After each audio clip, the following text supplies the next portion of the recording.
Agora sim, no ar mais um episódio do meu podcast. Seja bem-vindo, seja bem-vinda. Eu acho que ficou bem de vermelho, hein? Eu me gosto de vermelho. Gostaram aí? Eu quase não uso. Achei que tá bom. E aí, tudo certo? Por aí? Eu tô cabeludo também, não reparem. Porque meu barbeiro, ele cortou meu cabelo, deixou meu cabelo muito alto, porque eu pedi. E aí, já era pra eu ter cortado, tipo, semana passada, já tinha vencido. Mas eu tenho um casamento para ir esse fim de semana. Quem assistiu a entrevista segunda-feira da estreia do meu novo programa aqui na Muriz TV, Murilo Cardoso Entrevista, com Débora Dias, já sabe que eu vou ser padrinho de casamento dela. Quem é Débora Dias? Locutora, jornalista, apresentadora, digital influencer e minha amiga. E aí, o casamento dela acontece sábado, eu falei, vou deixar pra cortar fim de semana, então, um cabelinho pra ficar bem bonitinho. Então, assim, não reparem que eu tô barbudo, vou fazer a barba também. Tô barbudinho, tô cabeludinho, mas tá tudo em ordem. A vida tá seguindo de todas as formas. Ai, Deus. E hoje a casa tá meio em silêncio porque as crianças estão na creche, foram tomar banho. Os cachorros, né? Pra quem tá chegando aqui pela primeira vez. Então, a princípio vai ser tranquilo, assim, não vou ter tantas interrupções. A não ser essa moto passar aqui fazendo barulho alto. Vocês gostaram do programa novo que estreou segunda-feira? Eu gostei tanto, achei tão bacana. E tô tão animado porque as gravações estão acontecendo. Essa primeira temporada tá cheia de convidados especiais, uma dinâmica bem legal que eu tô conseguindo fazer aqui para trazer para você que acompanha o canal. E claro que eu conto com a sua ajuda para crescer esse negócio aqui. Poxa, segue aqui, aperta o botãozinho, pelo menos na hora que eu estou gravando esse rolê aqui, ainda não chegamos a 600 inscritos, então eu tô torcendo pra gente chegar logo a 600 inscritos, mas o objetivo é até o fim do ano 1000, né? Poxa, me ajudem aí, se inscreve, comenta, curte e também segue nas redes sociais para aumentar o engajamento aqui de uma conta para outra, que leva um, leva para o outro e tudo mais. Ok? Bora lá, porque esse fim de semana teve eleição, você foi votar, você justificou, eu votei. Só que sabe qual é o problema? Eu esqueci completamente de mudar o meu colégio eleitoral porque eu me mudei de casa, né? Então, de um lugar para o outro até eu ir votar, nossa, foi uma viagem, foi tipo 20 minutos, quase meia hora para eu chegar no lugar que eu precisava votar. Mas fui. Porém, lembra que no início da campanha eleitoral eu falei aqui no podcast dos famosos que tinham colocado aí à disposição do povo a sua candidatura, seja para prefeito, seja para vereador ou vereadora.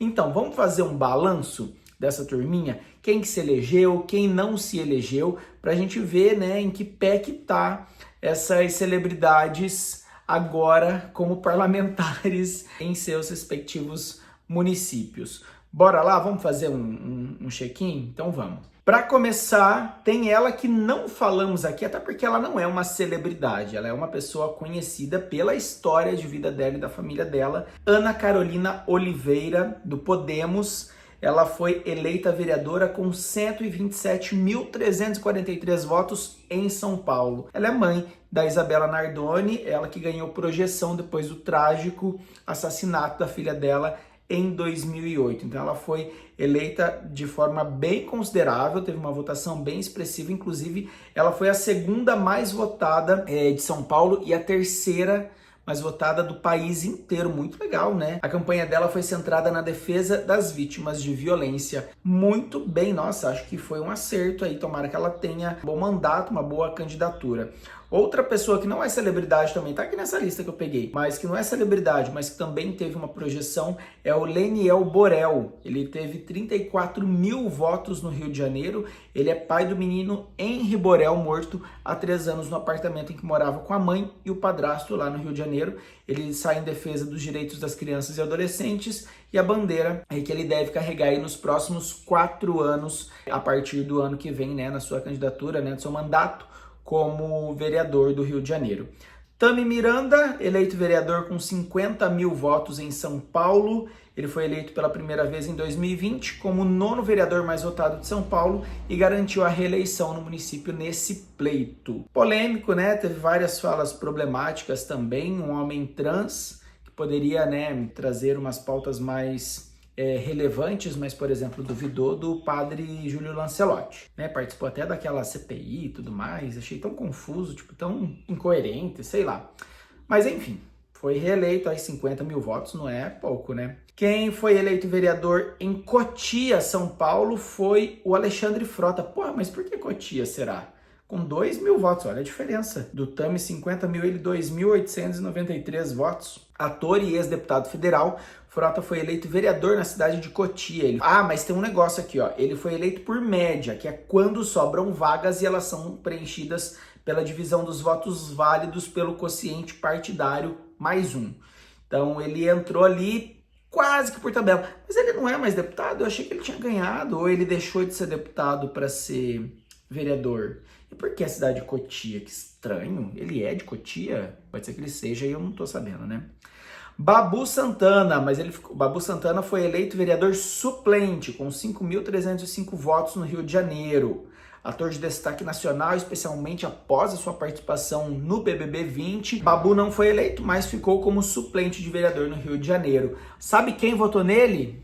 A Ive. Eu vou na minha terceira opção, que vai ser o Babu, e hoje eu vou permanecer com meu voto no Babu. Enfim, então hoje meu voto é nele, no Babu.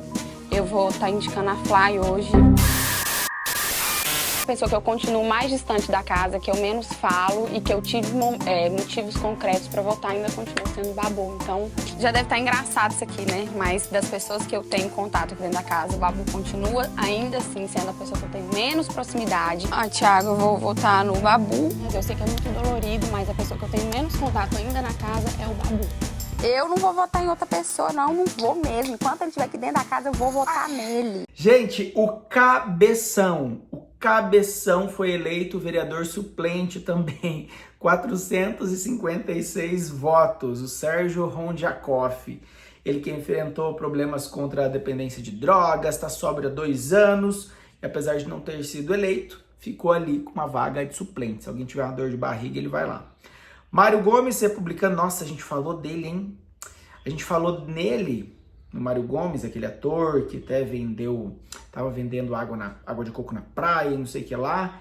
Ele também ficou como vereador suplente no Rio de Janeiro, 4.492 votos, mas depois que a gente falou dessa situação, veio à tona um caso dele de bloqueio de um baita patrimônio lá, de um apartamento, uma mansão, não sei, não me lembro exatamente, acho que era um apartamento, uma cobertura, que era a única coisa que ele dizia ter, mas que era por conta de uma ação na justiça que ele havia perdido de uma empresa, fábrica de alguma coisa, de roupas, que era aqui no Paraná, aqui na região oeste, sudoeste, e que ele devia para muitos funcionários e não sei o que lá, e a polícia foi com um mandado para tirar ele da casa, para tipo expulsão mesmo, né?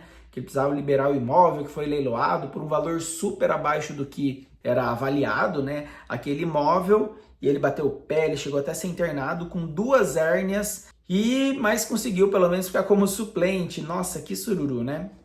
E aí vamos para quem não conseguiu se eleger, né? O Datena. Datena não conseguiu se eleger, ficou em 5º lugar na Prefeitura de São Paulo, mas pelo menos, Datena, por mais que teve a cadeirada do Pablo Marçal, foi um processo bem marcante na carreira do Datena aí, mas pela primeira vez ele oficializou a candidatura dele, né? Antes foi vários cargos, né? Que ele ia tentar, mas foi bem mal, né? Imagina, ó, apesar de tudo ele teve 111 mil votos, mas para São Paulo foi nem 2% de votos válidos, né? Bem pouco. O Pablo Marçal também não foi eleito, não tem aqui o nome dele, né? Aqui nessa lista, mas ele também não tá nesse rolê. E Bebeto, com 8.125 votos, não conseguiu se reeleger, o ícone do futebol brasileiro da Copa do Mundo de 94. Ele foi até deputado estadual por 3 mandatos no Rio de Janeiro, mas não conseguiu se eleger, mas com certeza daqui 2 anos ele vai estar nas eleições. Quem também concorreu e não saiu? Zilu Camargo. Ah, que surpresa, hein? A Zilu foi derrotada como vereadora de São Paulo. Outro Camargo que falamos lá no vídeo anterior, Dudu Camargo, foi candidato derrotado aí para vereador de São Paulo também. Léo Áquila, jornalista, foi candidata derrotada a vereadora de São Paulo. Ah, era tudo de São Paulo. O Alexandre Correia também, o ex-marido da Ana Hickman, não rolou. O Marquito, humorista do Ratinho, também para vereador de São Paulo que ele tentou. E Mara Viana, campeã do BBB 6, foi candidata derrotada a vice-prefeita em Porto Seguro, na Bahia. Nossa, Lúcia Galeasso, mãe de Bruno Galeasso, foi candidata derrotada à Câmara do Rio de Janeiro. Meu Deus, que rolê, né? Ó, mas enquanto algumas celebridades que até apostaram na popularidade, na sua fama, no seu reconhecimento nacional pelas suas habilidades, né? Cantores, atores, mãe de ator, jogador de futebol, enfim. Tem gente que conseguiu se reeleger pela 12ª vez. Veja só a história do vereador que é eleito para o 12º mandato e pode ficar mais de 50 anos no cargo. Estamos falando de Nirdo Arthur Luz, o Pilanta. Pilanta? É isso mesmo. Ele foi reeleito domingo, então, para o 12º mandato consecutivo em Palhoça, na Grande Florianópolis. Quando ele chegar no fim desse mandato, ele vai completar, meus amigos, 52 anos no cargo de vereador. Ele tem 70 anos e ele concorreu ao cargo pelo Partido Liberal e foi o segundo mais votado do município, com 2.252 votos. A primeira vitória dele, para você aí de casa ter ideia, ele foi vereador em 1976, pela primeira vez. Ele tinha apenas 20 anos quando ele era afiliado ao Arena. Nem sabia que tinha esse partido. E aí em 2013, quando ele estava como presidente da Câmara de Vereadores, então ele não era só um vereador qualquer, ele era já presidente da Câmara, ele chegou a assumir a prefeitura por 6 meses do município de Palhoça. Em 2014, o político se candidatou a deputado estadual, mas não venceu. Então ele foi e voltou para ser vereador. 2 anos depois, em 2016, ele foi candidato a vereador pelo DEM e venceu de novo. E no ano de 2020 ele mudou de partido e se reelegeu pelo PSD. E agora ele mudou de novo, né? Meu Deus! Mas o mais engraçado são os comentários dessa publicação que eu vi no G1. Porque assim, gente, 50 anos ele no cargo político, né?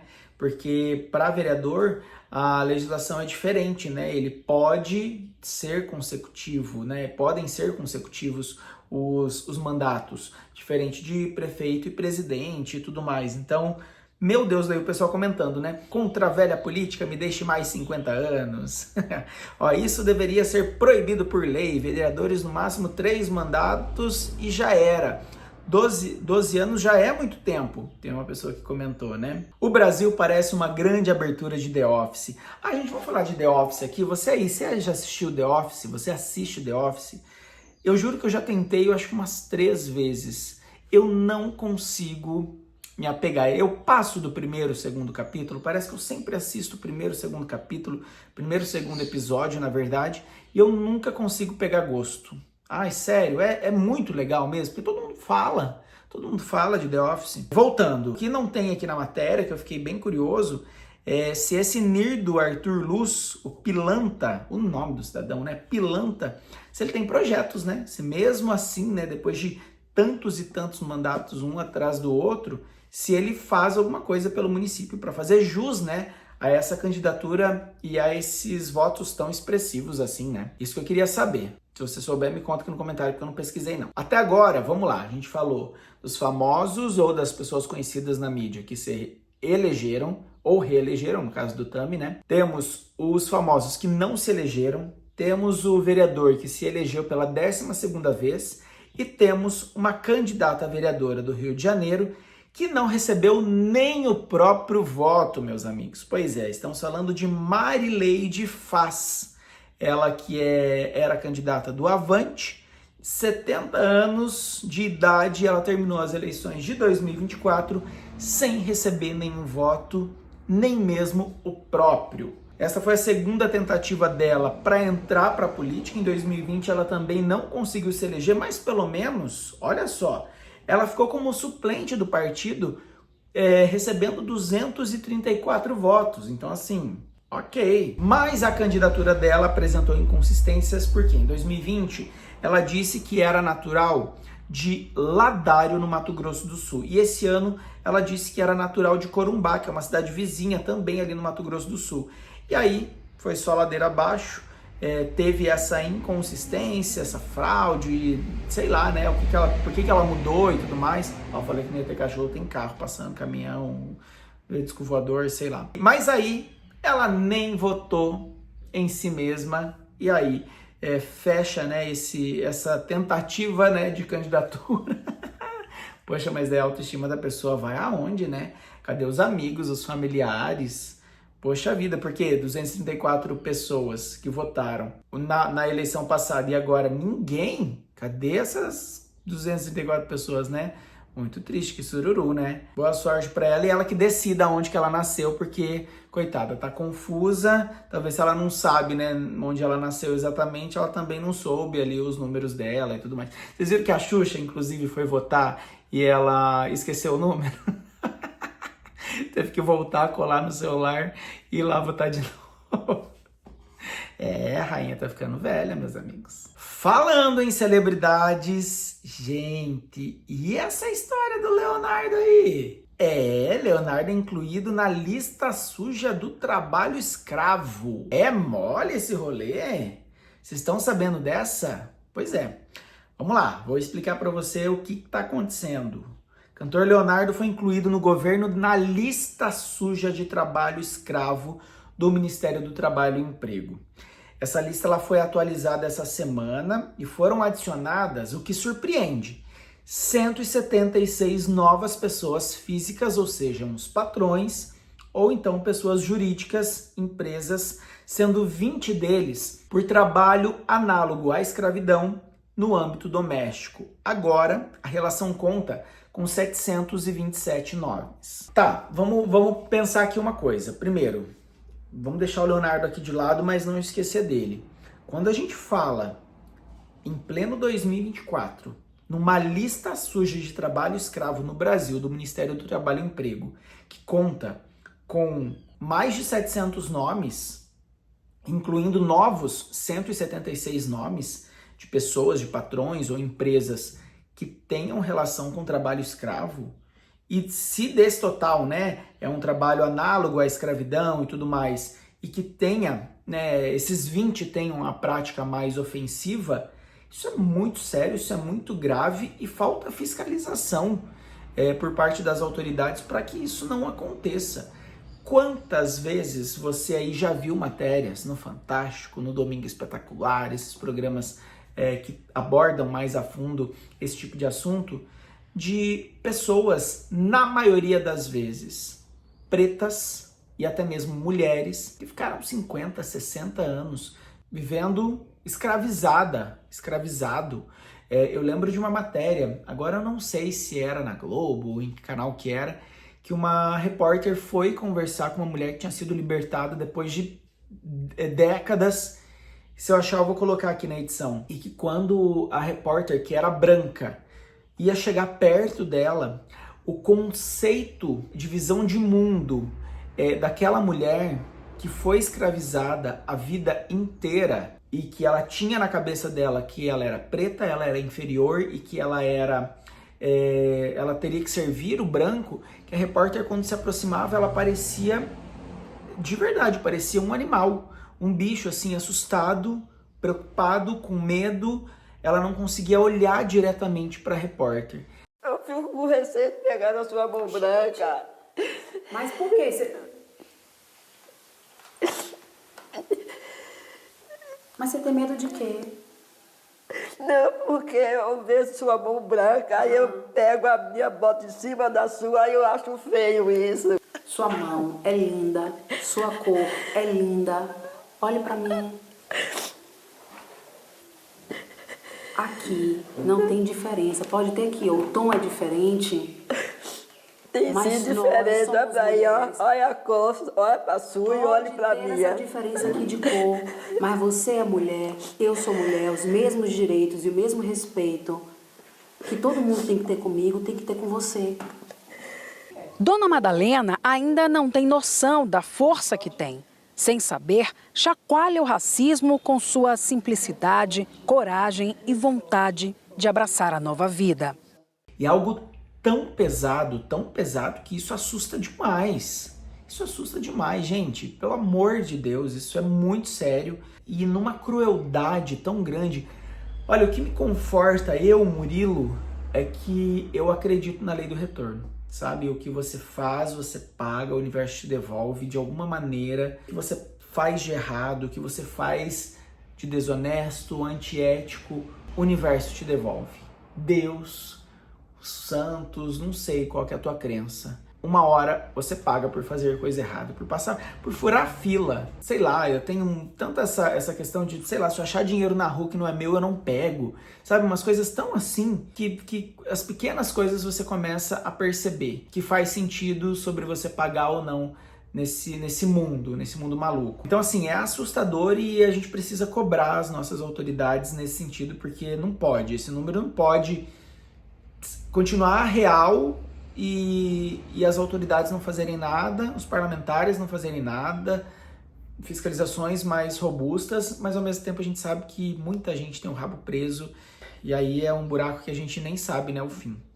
Vamos continuar com a história do Leonardo, que eu falei que a gente não ia esquecer ele, né? Volta o Leonardo aqui. De acordo com o documento do governo, a entrada do cantor na lista se deve a uma fiscalização realizada na Fazenda Talismã, localizada em Jussara, na região noroeste de Goiás. Na ocasião, 6 trabalhadores foram encontrados em condições análogas à escravidão. Na reportagem, diz que o G1 entrou em contato com a assessoria do cantor, mas não teve retorno.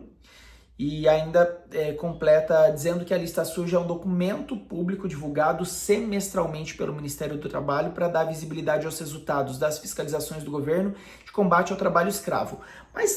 Mas aí que vem um questionamento pode ser até de senso comum, mas que não me deixa menor por pensar assim.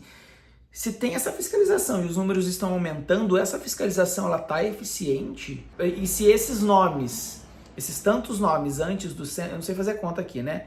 Do total 727, menos 176, acho que dá 400 e poucos, né? Quase 500.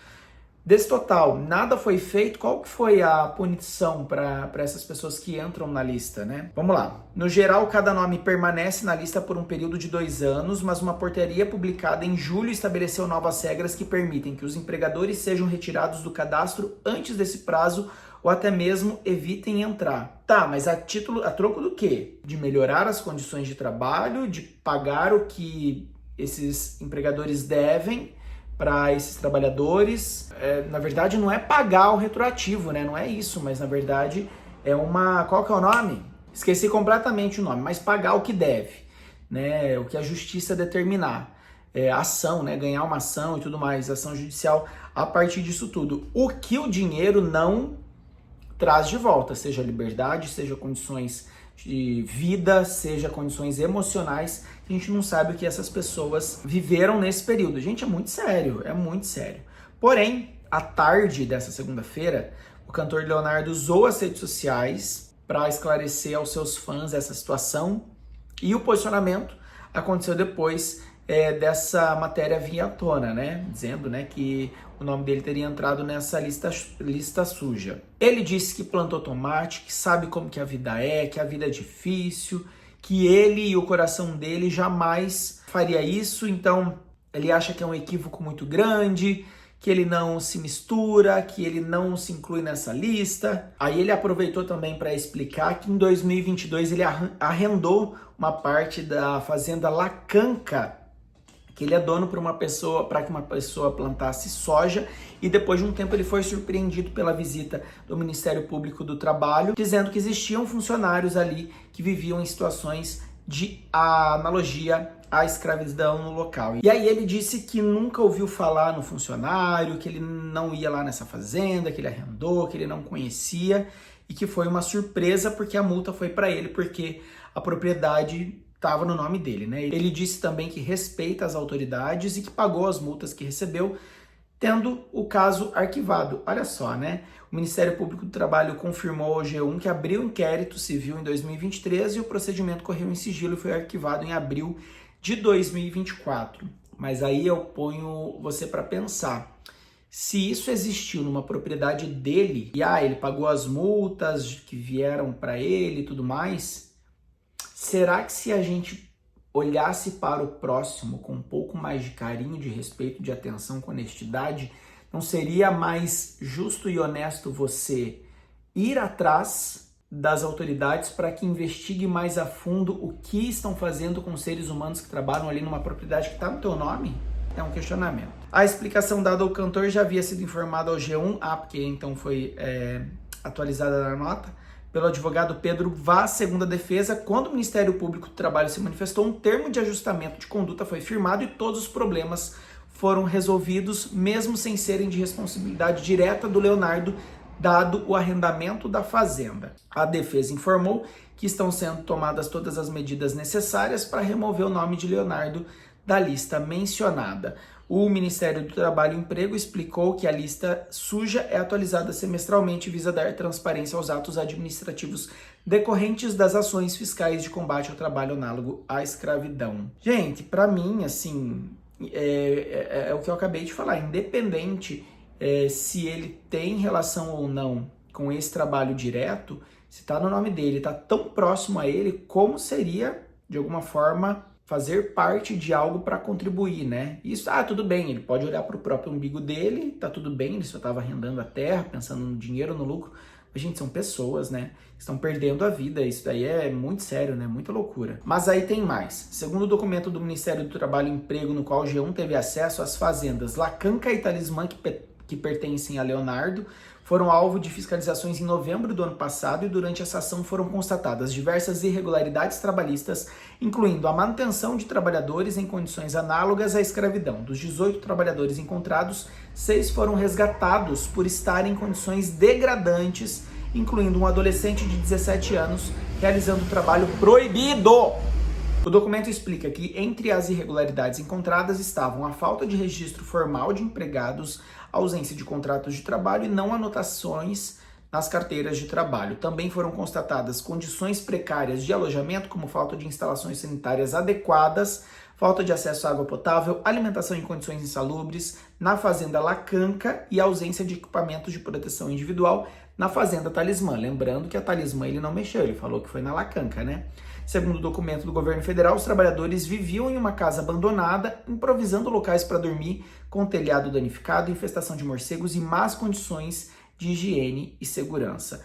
O valor das rescisões pagas aos trabalhadores resgatados foram de R$ 39 mil. O valor do dano moral individual estabelecido foi de R$ 225 mil. Dano moral, isso que eu queria falar aquela hora. Mas o documento não detalha valores específicos de multas aplicadas por cada infração. Fica aí o questionamento para você que está ouvindo aí o podcast, assistindo o podcast, porque realmente pesada essa história, hein? Pesada. E onde tem fumaça, fogo. Não estou dizendo de envolvimento direto ou indireto, estou dizendo o que está aqui nas notas, o que está, né, de fato destacado nas notas, nas informações do G1, nesse portal de notícias, e ao mesmo tempo essa reflexão sobre humanidade que poderia ter, e pensando numa pessoa que tem tanto poder aquisitivo para oferecer melhores condições para as pessoas que trabalham, ou então sabendo de todo o caso, né, que envolve tão perto a pessoas, né, ali da propriedade em que ele arrendou. Enfim, vamos acompanhar, né? E é isso, meus amigos. Gostaram do episódio de hoje? Obrigado pela companhia de vocês. Eu ainda ia falar da Raquel Brito, que foi desclassificada do BBB 16. O pessoal tava falando que era por causa da coceira na charola dela, mas não é. Um laudo foi publicado, né, um laudo médico, que diz que ela apresentou episódio de súbita dor torácica.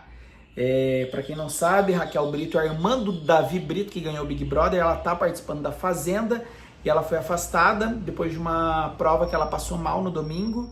E ela foi desclassificada porque ela precisou ficar internada. Aí ficou todo um rolo e confusão, né? Tinham pessoas falando que ela foi entubada, que ela tava grávida, que a coceira dela na menininha tava demais, mas não tinha nada a ver uma coisa com a outra, porque a Record não exibiu no domingo exatamente a prova, só na segunda-feira, né? Que ela tinha passado mal e tudo mais. Então agora ela foi desclassificada e aí segue em acompanhamento e tudo mais, mas foi por motivo de saúde também. E aí teve também a Gretchen que falou, a gente que falou da Gretchen semana passada, né, da então neta dela, né, a Bia Miranda, ela falou pela primeira vez como foi ter desistido da Fazenda, né, o motivo real. Ela que estava com um dos filhos dela morando nos Estados Unidos e ela tinha deixado tudo organizado, parcelas de faculdade, de aluguel, de não sei o que lá, tudo pronto para que ela entrasse na Fazenda tranquila. E na Fazenda ela recebeu um presente, os peões recebiam um presente de fora, dos familiares, e ela recebeu uma caixinha com uma bandeira dos Estados Unidos. Ao invés dela entender que estava tudo bem com o filho dela, ela achou que não estava tudo bem, que ele tinha sido deportado, alguma coisa de ruim teria acontecido, e isso ficou na cabeça dela para que ela precisasse desistir. Isso, estamos falando da Fazenda 5 em 2012, que foi um caos. E aí ela decidiu bater o sino, e só que daí foi numa festa, e ela tava bêbada, ela falou que ela não bebe, e a Viviane Araújo, que era muito amiga dela na época, falou pra ela tomar umas tequilas, e o mais engraçado é que ela tava bêbada, ela não lembra, e que quando ela vai saindo da fazenda, que ela vai sendo amparada assim pelos peões lá, nem lembro quem que era, tem uma hora que ela cai, e que ela cai porque ela tá muito bêbada, mas ela pega a grama e coloca na cara assim, aquele feno, e fica super dramática a história. Tá tudo bem. Vai lá, Gretchen. Vai aqui. Vai lá. Tchau.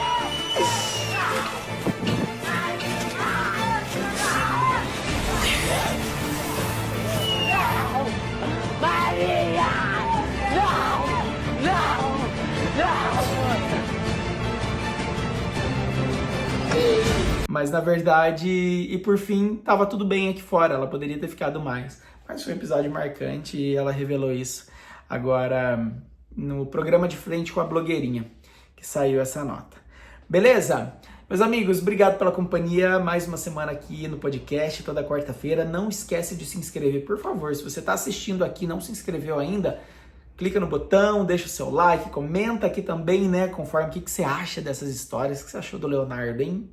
O que você achou? Você achou dos famosos eleitos, não eleitos, desse cara aí, desse vereador, 50 anos na eleição? Enfim, deixa o seu comentário, eu vou ficar super feliz e adoro responder vocês aqui também, tá bom? Não esquece, sexta-feira tem vlog, segunda-feira tem Murilo Cardoso Entrevista e toda quarta o podcast Agora Sim. Um beijo pra todo mundo, valeu, falou, até a próxima, é nóis, tchau!